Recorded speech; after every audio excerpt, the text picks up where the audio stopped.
Today I will introduce chapter 9, and again chapter 9 is very long. I will make it in maybe 3 or 4 recordings. Okay. Chapter 9 and chapter 8 are really very related because they are talking about mainly systems, and we are going to talk about maybe in that chapter 8 we were talking about conservation of energy. We will talk today about conservation of momentum, but by the end you will find that we will combine them together. Okay. Now the first thing also maybe important here is that we are going to talk about linear momentum, because there is another type of momentum, we call it angular momentum, and because my object is moving in a straight line. We will relate momentum or linear momentum to Newton's second law, and we will introduce a new quantity called impulse, and that impulse is gonna be related to momentum. Okay, and I will say we will after that end up with a conservation of linear momentum and solve some problems in here related to inelastic and elastic collisions. Okay, and I will do this, as I said, in different recordings. Also, one of the ideas that maybe is used sometimes to simplify problem solving, it is the idea of center of mass, and we will talk about it in a little bit, how to find the center of mass of different objects, and finally, what if I have something that is changing mass, how we are going to study the changes and the velocities and everything related to this rocket propulsion problems. Now I will say there is something called linear momentum, and there is number of let's say concepts related to that linear momentum. And I will say the first thing that we are going to deal with is what is the definition of conservation, what is the definition of momentum. Okay, because in order for us to study conservation of momentum for two or more interacting objects, I need to know something related to momentum definition. Now, definition of linear momentum, we use for it P, and it is mass times velocity. Then momentum, it is mass times velocity, and we use for it kilograms times meters per second, because apparently the mass is measured in kilograms and the velocity, it is measured in meters per second. Of course, momentum, it's a vector quantity, and when we will say vector quantity, it has a direction, and it is the same as the direction of the velocity. Then if you have your object moving to the right and the velocity is considered to be positive, then the momentum is going to be positive. If your object has reversed the motion to be to the left, then you should have your momentum having a negative sign. And this is one of the things that we have to worry about. Now, we know that in order to change momentum, we need a force. Okay, then the momentum by itself, it will not change unless there is a force acting on the object. And we know from Newton's second law that sigma F equals ma, and a is the acceleration, and the definition of it, v final minus v initial divided by delta t times the mass. And then I will multiply mvf minus mv0 divided by delta t, and this is going to be the change in momentum over change of time. Then this is like a very interesting equation here, and we're gonna work with it throughout this chapter. Now this is here again. We are assuming here that our mass is going to stay constant, nothing will change in the mass, and I will say the general form is when we will say the net force will equal the change in momentum over time.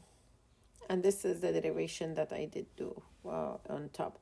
Just when I convert these into PDF, I think they're gonna change.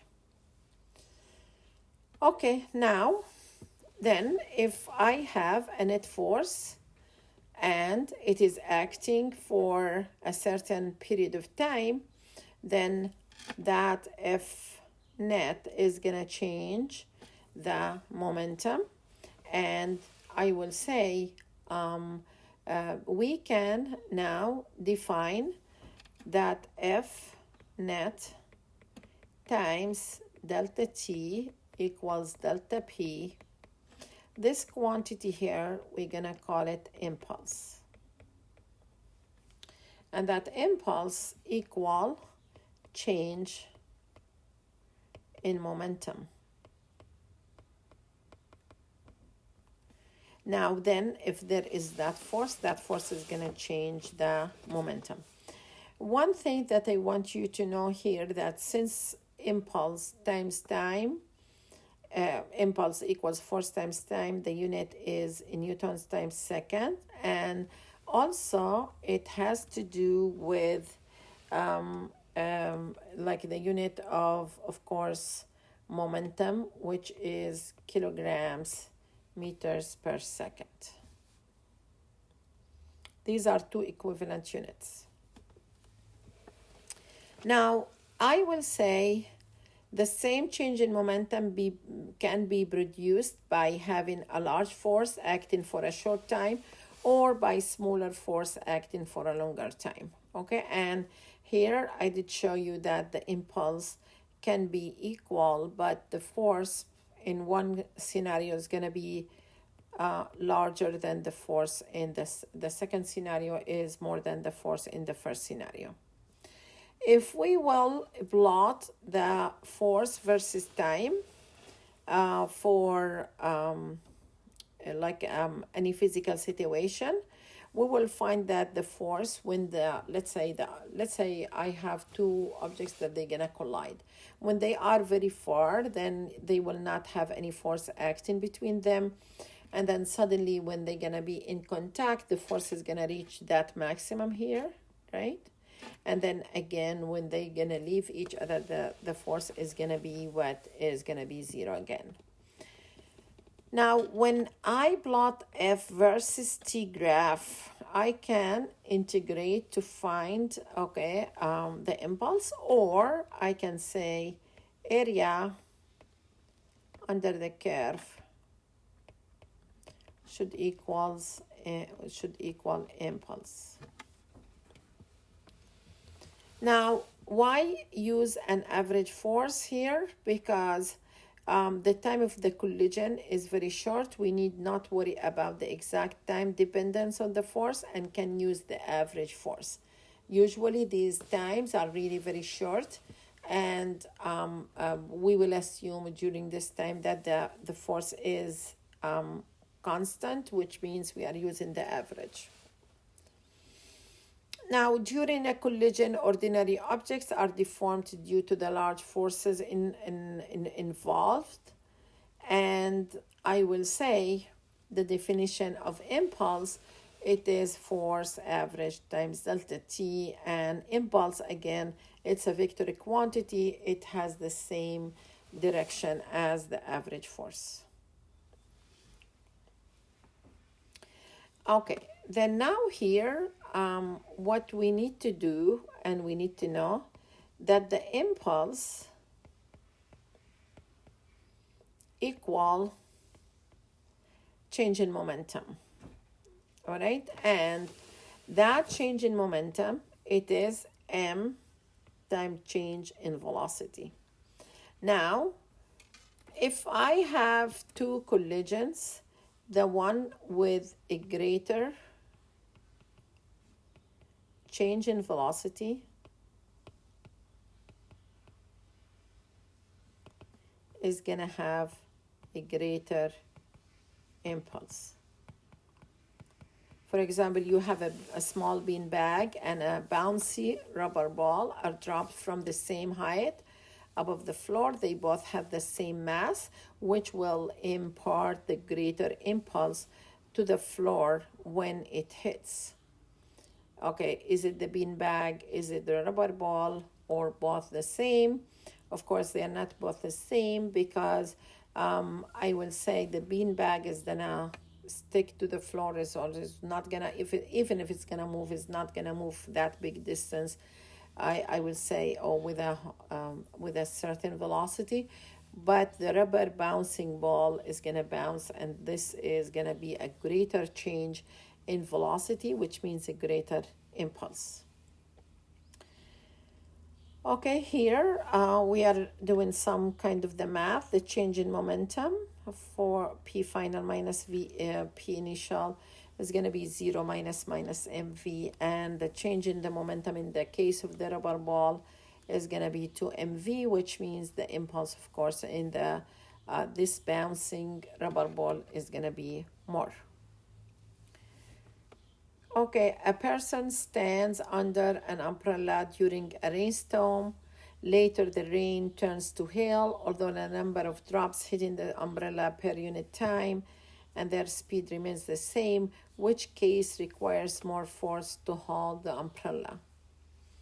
Of course, here you are comparing again these drops of rain that they're gonna stick to the umbrella versus hail, which is gonna be like the bouncing ball.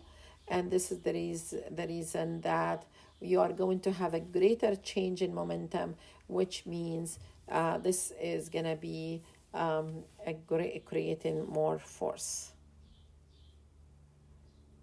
Okay, here we are talking about two boxes, one heavier than the other, are initially at rest on a horizontal frictionless surface. The same constant force F acts on each one for exactly 1 second. Which box has more momentum after the force acts? Okay, we need to know that the impulse here is going to be the same, all right? And then the change in momentum is going to be the same, and therefore they will have the same final momentum. Now, we need to differentiate between this situation and when we are going to ask about the force. Then in the previous question, which box has the larger velocity after the force acts? Of course, the lighter one, because the forces are the same, but the accelerations, they're going to be different based on the relation in Newton's second law. Acceleration is net force divided by mass. And then it's going to gain more velocity.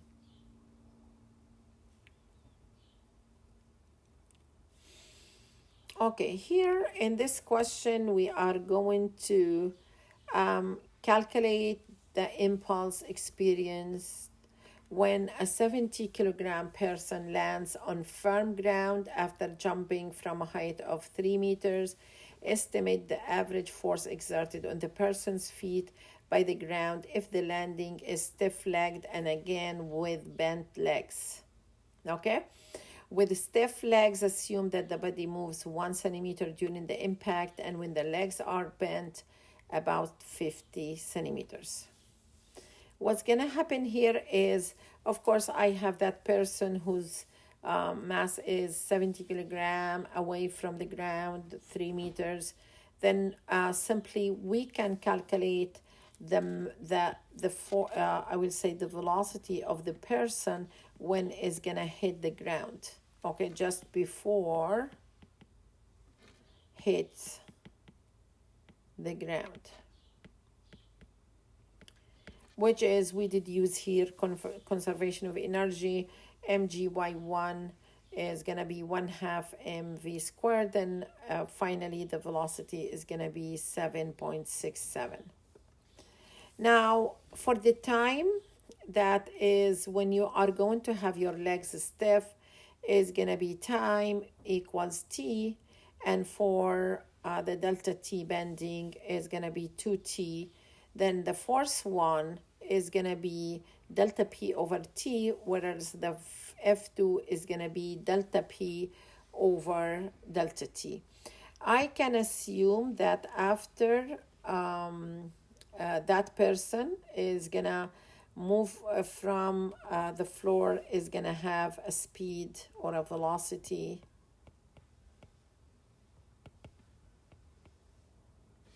that is gonna be, assume the body moves 1 centimeter during the impact. Okay, then here I have the distance is 1 centimeter.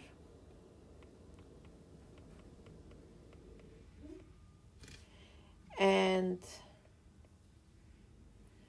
I will say this is for stiff. And I have a velocity that is for, this is 1 and this is 2, is gonna be the 0.5 centimeter, 50 centimeters, which is going to be, let me write it 50.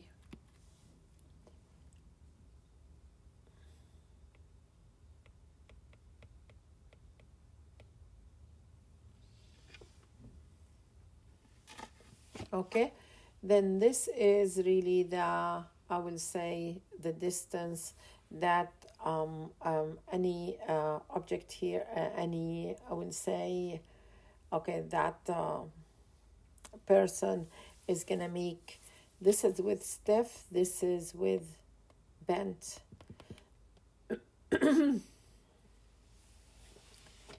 Okay, and I know that this is really the time that here V, okay, let me just, okay, have this, okay, here, let me add another page.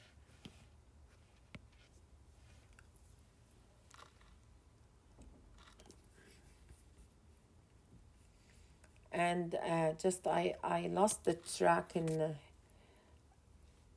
in this. Okay, then I did say about having them the different distances, and I need to work on what is going to be their velocities, so that I will be able to calculate what is the what is really the change in the velocity. Okay, just 1 second. I will.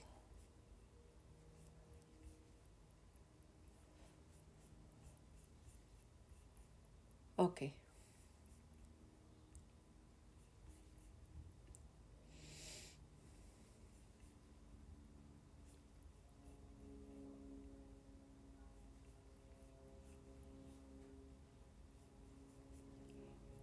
Okay, here I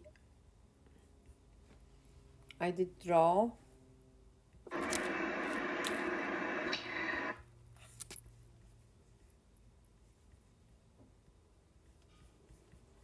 I did draw the situation for the person here, okay? And I will say that in order for me to find what is really the velocity, then I will say the time.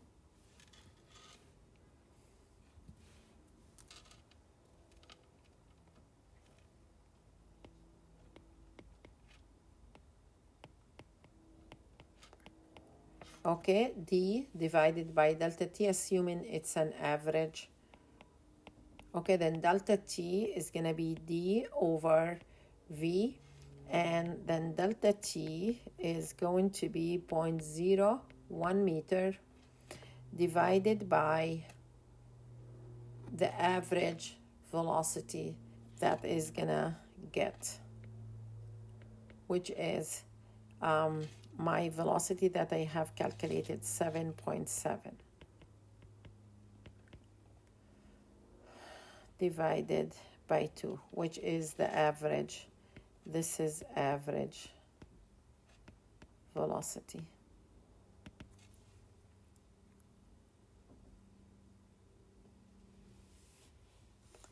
And that is going to give me the time that is, I will be able to calculate it as 2.6 10 to minus 3 seconds.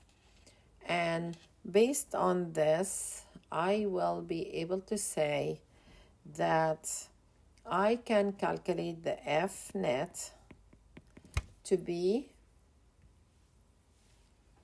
the force, is going to be the impulse divided by delta t. Now the impulse, it is the final velocity minus, I will say, mv divided by delta t. Minus is going to be the mass of the person, 70 kilograms, times v, which I have calculated as 7.7 meters per second.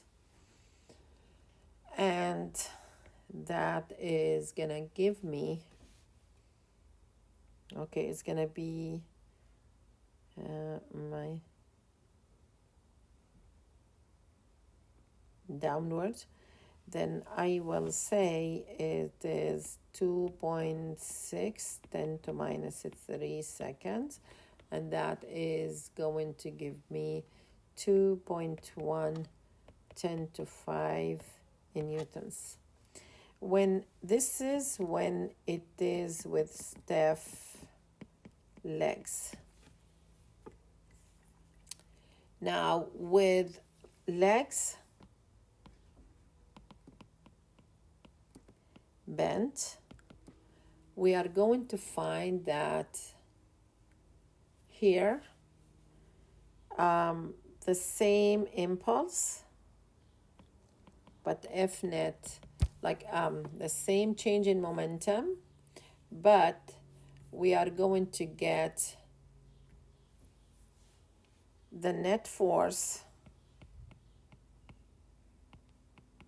depending on time, and the time here is gonna be 2 times that initial time. Oh no, it's not 2 because okay, I did a mistake here because I thought it is 10. Okay, I thought that this one here, this is wrong, because I thought initially that the distances, they are going to be one of them double the other. Okay, I will be able to find now the time for when it is bending. Then delta t is going to be the 0.5 meters divided by this number, and that is gonna be 1 because 2 times 0.5 is going to be 1 divided by 7.7, and this is going to give me the time to be 1.29 like seconds, which is 0.13. And I will say the time, the force here, it should be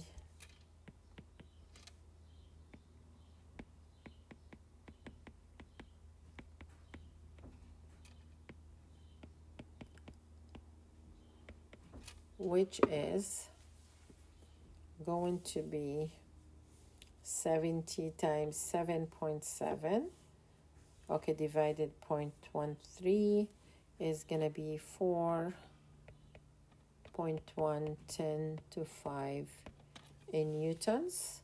Okay, then this is really the force. Let me just check my number for the first one. It was a very short time. Okay, then why I have that force more? Okay, let me check. 70 times 7.7 divided by 2.6.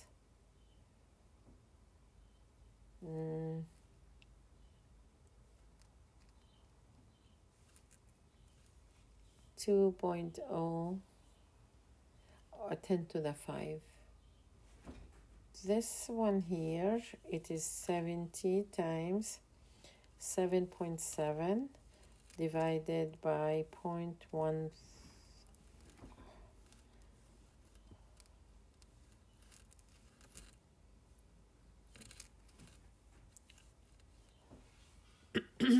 Oh yeah, it's 10 to 3. I wrote it 10 to 5.